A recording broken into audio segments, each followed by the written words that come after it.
Bismillahirrahmanirrahim. Assalamualaikum warahmatullahi wabarakatuh. Salam untuk semua mahasiswa, khususnya mahasiswa Teknik Elektro Universitas Pembangunan Pancabudi.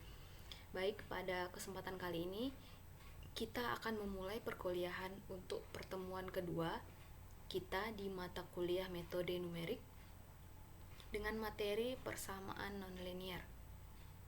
Untuk mengawali kegiatan kita pada kali ini, mari kita awali kegiatan kita dengan berdoa terlebih dahulu menurut agama dan kepercayaan kita masing-masing. Doa dimulai.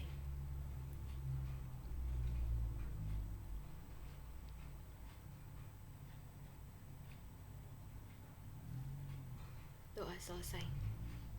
Oke, langsung saja kita masuk ke dalam materi.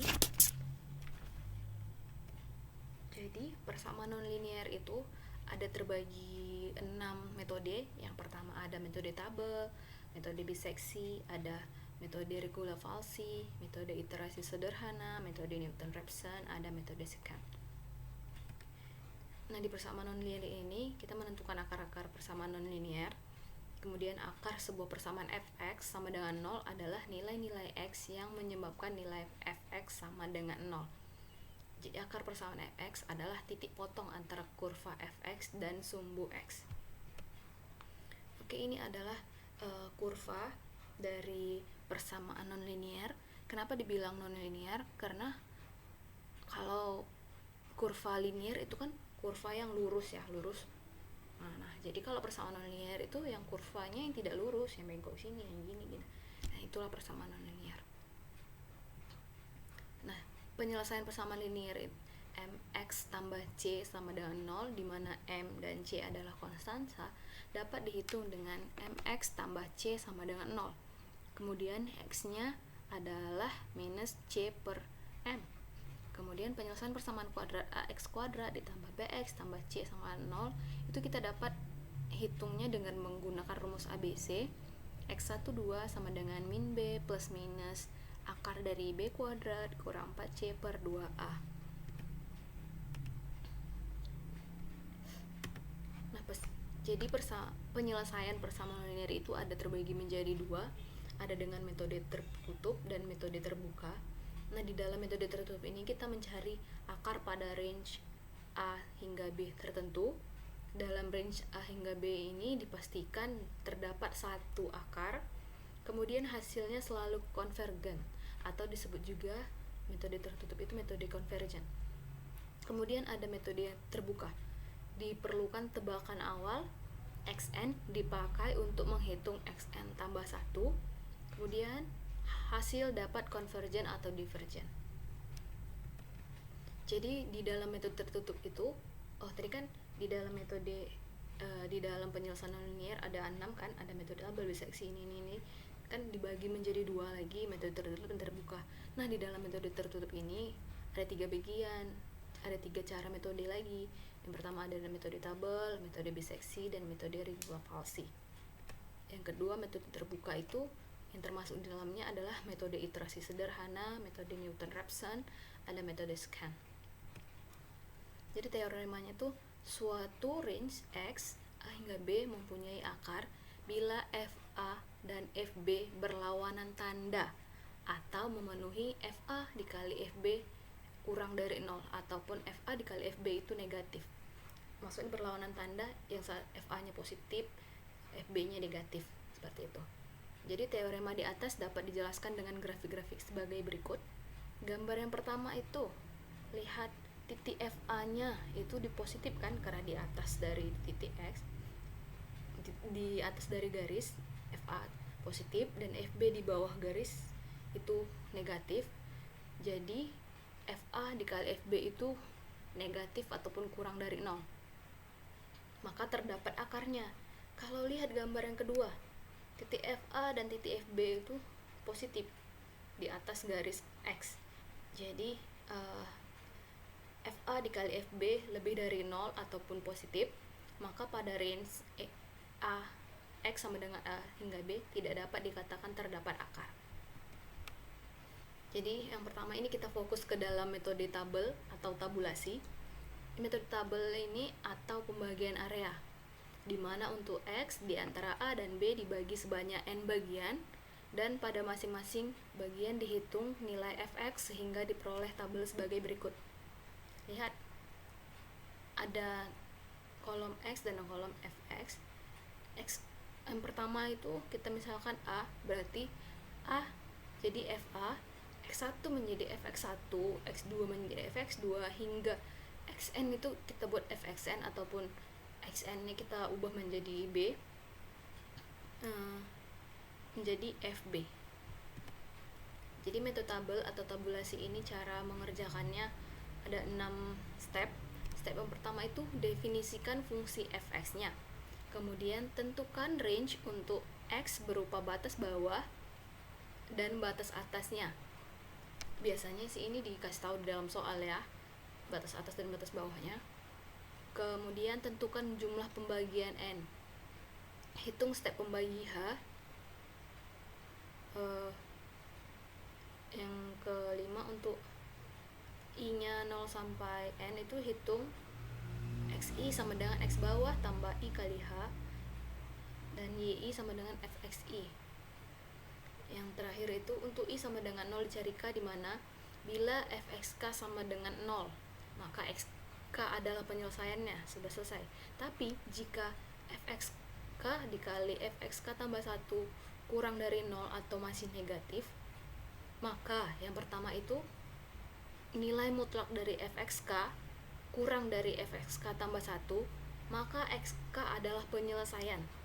Bila tidak, xk tambah 1 adalah penyelesaian. Bila tidak, xk tambah 1 adalah penyelesaian, atau dapat dikatakan penyelesaian berada di antara xk dan xk tambah 1.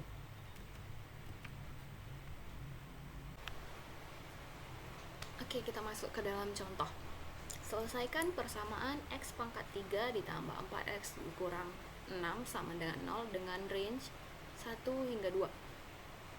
Untuk mendapatkan penyelesaian dari persamaan di atas range x sama dengan 1 hingga 2 dibagi menjadi 10 bagian sehingga diperoleh sebagai berikut. Contoh tabelnya, x-nya itu tadi 1 hingga 2 berarti, dan dibagi menjadi 10 bagian, berarti 1, 1,1, 1,2, 1,3 sampai 2 itu ada 10 bagian kan. Kemudian tadi kan x sama dengan fx, berarti kalau 1 sama dengan f1, kita masukkan ke dalam persamaannya. X pangkat 3 tambah 4x dikurang 6, kita masukkan angka 1. 1 pangkat 3 ditambah 4 dikali 1 kurang 6, ganti x nya menjadi 1 kan. Jadi 1 pangkat 3 itu 1, tambah 4 dikali 1 4 dikurang 6, 1 tambah 4 5 kurang 6 minus 1. Nah, fx nya minus 1. Sama juga caranya 1,1 1,2 masukkan, ubah x nya menjadi 1,1 dapat hasilnya, ubah x nya menjadi 1,2 dapat hasilnya, hingga 2. Ini boleh pakai kalkulator, boleh juga pakai Excel, lebih mudah karena kita tinggal masukkan formula, kita bisa drag sampai 1 sampai 2 didapat langsung hasil semuanya. Tapi kan nanti kalau ujian kita kan tidak boleh pakai komputer kan, tapi kalau pakai kalkulator sih masih boleh. Jadi saya sarankan nggak usah pakai Excel, tapi kalau boleh sekali 2 juga nggak apa-apa. Tapi yang lebih diutamakan tidak pakai komputer, karena ujian kita tidak pakai komputer, cara menghitungnya tidak pakai Excel. Misalkan juga 2, masukkan 2 ganti dari x nya, berarti 2 pangkat 3 ditambah 4 dikali 2 dikurang 6, 2 pangkat 3 8 tambah 4 kali 2 8 dikurang 6, 8 tambah 8 kurang 6 10. Nah, fx nya jadi f2 nya menjadi 10. Kemudian kita lihat dari tabel itu, lihat mana tadi ya. Ini, lihat teorema yang pertama. Bila suatu range A hingga B mempunyai akar bila FA dan FB-nya berlawanan tanda, atau memenuhi FA dikali FB itu kurang dari 0 ataupun negatif. Berlawanan tandanya positif 1, negatif 1. Lihat tabel fx-nya. Mana yang berlawanan tanda? Tapi yang atas bawah ya. Si minus 0,269 dan 0,528 kan. Berarti inilah akarnya. Dari tabel peroleh penyelesaian berada di antara 1,1 dan 1,2 dengan nilai X masing-masing minus 0,29 dan 0,528, sehingga dapat diambil keputusan penyelesaian yang terdekat dengan 0 itu 1,1. Kenapa 1,1? Lihat nilai mutlak dari 0,269 dan nilai mutlak dari 0,528, mana yang lebih dekat dengan 0? Minus 0,2 atau 0,5 yang lebih dekat dengan 0? 0,2 kan? Berarti di titik 1,1 lah yang merupakan terdekat dengan 0. Kemudian kita mau lebih dekatkan lagi, 1,1 berapa ya yang lebih dekat penyelesaiannya. Kita buat lagi caranya seperti tabel pertama, dari 1,1, 1,11, 1,2 sampai 1,2. Kita masukkan lagi angka X-nya ke dalam persamaan X pangkat 3 tambah 4X kurang 6. 1,1 pangkat 3 ditambah 4 dikali 1,1 dikurang 6, hasilnya minus 0,29. Kita juga cari 1,11 pangkat 3 ditambah 4 kali 1,1 dikurang 6, hasilnya minus 0,19237. Sampai 1,2 kita cari dengan formula yang sama. Kita lihat lagi mana yang berlawanan atau yang lebih gampangnya kita cari mana yang atas bawah tapi memiliki satu positif satu negatif. Kita lihat ada di titik 1,13 dan 1,14.